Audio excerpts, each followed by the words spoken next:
శ్రీ గురుభ్యో నమః. శ్రీమాత్రే నమః. అక్షయ తృతీయ వచ్చింది 2025 సంవత్సరము. వైశాఖ శుద్ధ తదియ తృతీయ తిథి. దీన్నే అక్షయ తృతీయ అంటారు. ఈ సంవత్సరము 2025 సంవత్సరం విశ్వావసునామ సంవత్సరము. వైశాఖ శుద్ధ తృతీయ అక్షయ తృతీయ ఏ రోజు వచ్చింది అని అంటే 30వ తారీఖు ఏప్రిల్ 2025వ తారీఖు బుధవారము. శ్రీ విష్ణువారం అంటారు. అదేవిధంగా రోహిణి నక్షత్రము శోభన యోగంతో కలిసి రావడం జరిగింది. చాలా మంచి ముహూర్తం. అన్ని ముహూర్తాల్లో అత్యంత శ్రేష్టమైన ముహూర్తము అక్షయ తృతీయ.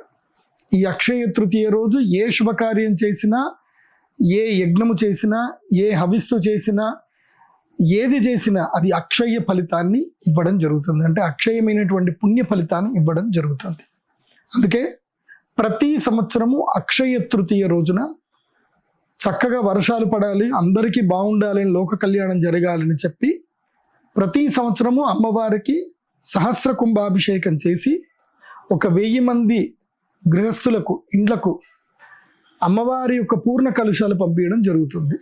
కాబట్టి అక్షయ తృతీయ రోజున మనము అమ్మవారికి సహస్ర కుంభాభిషేకం చేసి అమ్మవారికి అభిషేకం చేసిన ప్రతి కలుషము ప్రతి వాళ్ళ ఇంటికి వెళ్ళాలి. కలశము అంటే పూర్ణ కుంభము. అమ్మవారికి మనం పూర్ణ కుంభ స్వాగతం చెప్తాం. ఇప్పుడు పెద్దవాళ్ళు ఎవరైనా వస్తే వాళ్ళందరికీ మనం పూర్ణ కుంభ స్వాగతం చెప్తాం. పూర్ణత్వానికి నిదర్శనం కలుషం. ఆ రోజు అమ్మవారికి సహస్ర కుంభాభిషేకం చేస్తాము కాబట్టి అదే కలుషము అమ్మవారి యొక్క వరప్రసాదంగా మీ ఇంటికి ఆ కలుషం వస్తుంది. ఆ కలుషాన్ని మీరు మీ ప్రతి నిత్య కర్మల్లోనూ నిత్య పూజలోనూ పెట్టుకొని చక్కగా పూజ చేసుకోవాలి. సత్యనారాయణ స్వామి వ్రతం చేసిన, వరలక్ష్మి వ్రతం చేసిన, ఇంట్లో దీపావళి రోజున మహాలక్ష్మీదేవి పూజ చేసిన, నవరాత్రులు ఇప్పుడు వసంత నవరాత్రులు వస్తాయి, శరణవరాత్రులు వస్తాయి, వారాహి నవరాత్రులు వస్తాయి. సో ఏ నవరాత్రులు వచ్చినా, మాఘమాసంలో వచ్చే నవరాత్రులు వస్తాయి, ఏ నవరాత్రులు వచ్చినా సరే అమ్మవారి యొక్క కలుష స్థాపన చేసి పూజ చేసుకోవాలి. ప్రతి ఒక్కరి ఇంట్లో ఉండవలసింది కలుషం. ప్రతి ఒక్కరి ఇంట్లో ఎప్పుడూ ఒక కలుషం ఇంట్లో తప్పకుండా ఉండాలి. ఎందుకోసం అంటే మనకున్నటువంటి సంవత్సరం లోపల మనకి ఎన్నో పండుగలు వస్తాయి. ఒక్కొక్కళ్ళ సంప్రదాయ ప్రకారము ఎవరైనా ఒక్కొళ్ళు సంవత్సరానికి ఒకసారి తప్పకుండా సత్యనారాయణ స్వామి వ్రతం చేస్తారు. అప్పుడు మధ్యలో కలుషం ఉండవలసిందే. మీరు సత్యనారాయణ స్వామి చిత్రపటం చూసినా అక్కడ ముందు కలశం కనిపిస్తుంది. కలశము లేని పూజ నిరర్థకం, వ్యర్థం. కాబట్టి ప్రతి ఒక్కరి ఇంట్లో ఉండవలసింది ఏంటంటే పూర్ణ కుంభము, కలశం. కలశము సంకల్పానికి సూచన. మన మనస్సులో ఏదైనా సంకల్పం ఉంది, ఆ సంకల్పం నెరవేరాలి అంటే కలశ స్థాపన చెయ్యాలి. అయితే ప్రతి ఒక్కరి ఇంట్లో కలశం ఉండాలి. ఆ కలశము అమ్మవారి యొక్క వరప్రసాదంగా మాత్రమే రావాలి. ఏమండి మాకు దగ్గరలోనే స్టీల్ దుకాణాలు ఉన్నాయి, అక్కడ కలశాలు దొరుకుతాయి, మేము కొనుక్కోవచ్చు అని మీరు చెప్పొచ్చు. తప్పకుండా కొనుక్కోండి. కాకపోతే అది ప్రసాదం కాదు, మీరు ఖరీదు చేసింది అవుతుంది. ప్రసాదము అంటే ఏమిటంటే అమ్మవారి యొక్క అనుగ్రహం ద్వారా అమ్మవారికి అభిషేకం చేసింది, అమ్మవారి పూజలో వాడినది, అమ్మవారి దేవాలయానికి మీ యొక్క కానుకలు వెళ్ళి దేవాలయ అభివృద్ధికి ఉపయోగపడి మీ ద్వారా మీరు ఇచ్చిన కానుకలతో 10 మందికి అన్నదానం జరిగి, అమ్మవారి యొక్క యాగం జరిగి, అమ్మవారికి సంబంధించిన ఉత్సవాలు జరుగుతూ ఉంటే మీరు మీ యొక్క కర్మ ఫలితాన్ని ఏదైతే ధన రూపంలో మీరు అమ్మవారి దేవాలయానికి వెచ్చించారో అటు కర్మ ఫలితము మీరు దేవాలయానికి వెచ్చిస్తారు, ఇటు అమ్మ అనుగ్రహం మీకు కలుష రూపంలో, అమ్మ అనుగ్రహం మీకు ప్రసాద రూపంలో వస్తుంది. కాబట్టి ఈ సంవత్సరము అక్షయ తృతీయకి అందరికీ కూడా 1000 కలశాలు, 1008 కలశాలు అందరికీ డిస్ట్రిబ్యూట్ చేయాలని నిర్ణయించాము. ఈ సంవత్సరం కూడా 1008 కలశాలు సిద్ధమవుతున్నాయి. ఇదిగో చూడండి పక్కన. లాస్ట్ ఇయర్ పోయిన సంవత్సరము కలశాలు ఏ విధంగా శ్రీచక్ర ఆకారంలో మనం పెట్టి చేసామో చూడండి.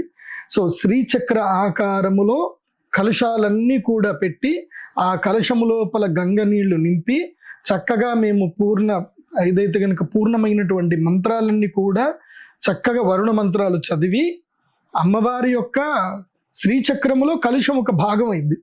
ఇప్పుడు మన శరీరంలో ప్రతి ఒక్క అవయవం కూడా ఒక భాగమే.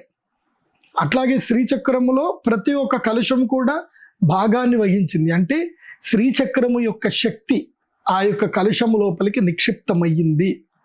ఆ కలుషము శ్రీచక్రములో ఆవహింపబడింది. కాబట్టి ఆ శ్రీచక్రంలో పెట్టిన కలశం మీ ఇంటికి వస్తే అమ్మవారే మీ ఇంటికి వచ్చినట్టుగా. ఆ కలుషంలో మంచినీళ్ళు నింపాలి. ఎందుకోసమంటే వరుణము జలశక్తి, ఆ వరుణము నింపినటువంటి ఆ యొక్క ధాతువు అమ్మవారి యొక్క స్వరూపంలో మీ దగ్గరికి వస్తుంది కలుషం.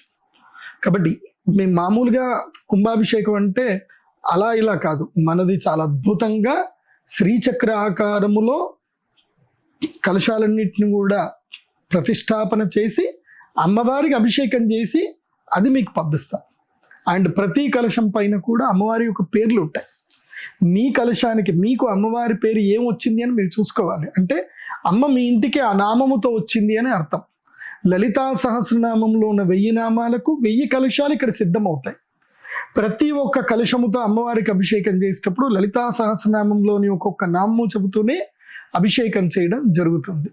కాబట్టి ఈ సంవత్సరము తప్పకుండా ప్రతి ఒక్కరు కూడా మీ ఇంటికి అమ్మవారి యొక్క కలశాన్ని తెప్పించుకోండి. ఇంట్లో కలశ స్థాపన చేసి పూజ చేయండి.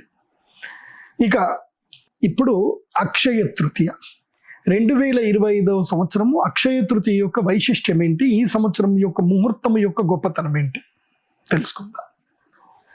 ఈ సంవత్సరం అక్షయ తృతీయ 30వ తారీఖు బుధవారము రోహిణీ నక్షత్రము శోభన యోగంలో వస్తుంది. మొదలు బుధవారం అంటే విష్ణువారం. శ్రీ మహాలక్ష్మీదేవి యొక్క భర్త ఎవరు అంటే ఆ మహావిష్ణువే.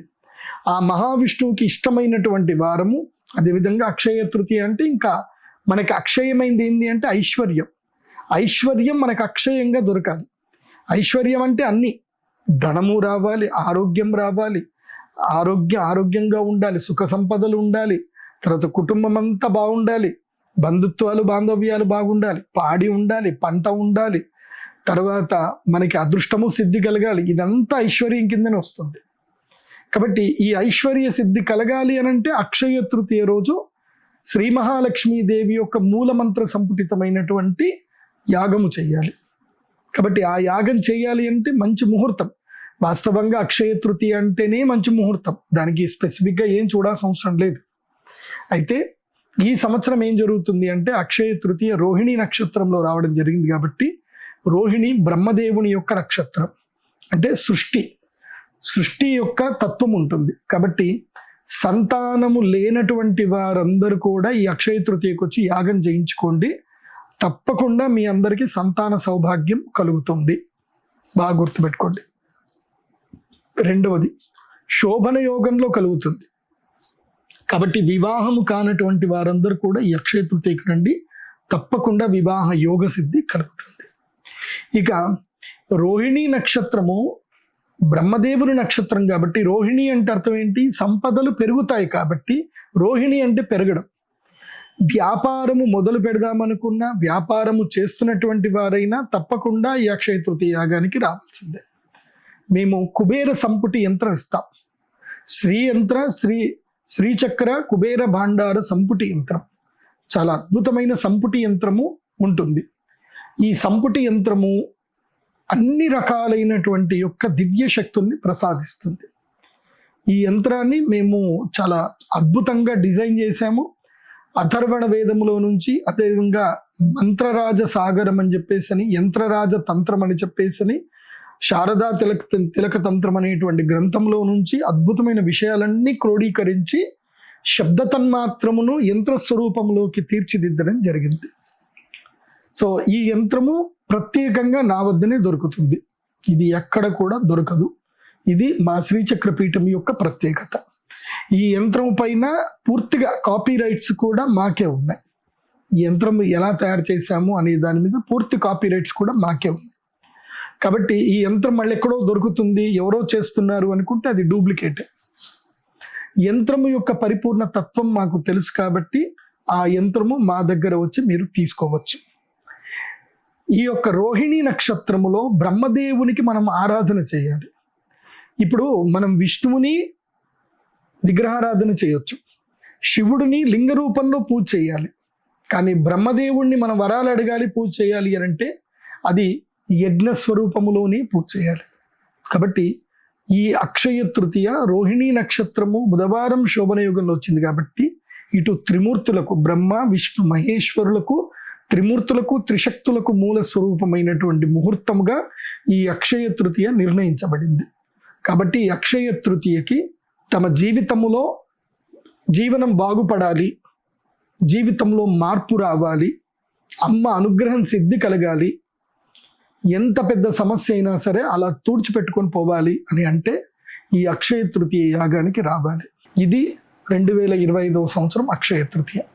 మీకు ఇంకా ఏమైనా సందేహాలు ఉంటే గనక స్క్రీన్ మీద కనిపిస్తున్న నంబర్కి మీరు వాట్సాప్ చేయండి. వాట్సాప్లో పేమెంట్ మీ యొక్క డౌట్స్ అన్నీ కూడా మీరు టైప్ చేయండి. తర్వాత మీరు మెసేజ్లో కూడా మీ రివ్యూస్ ఏమైనా ఉంటే కూడా మెసేజ్లు కూడా చేయొచ్చు. నమ్మకం ఉన్న వాళ్ళే రండి, అమ్మ అనుగ్రహాన్ని పొందండి. సర్వే జనా సుఖినో భవంతు. శ్రీమాత్రే నమః.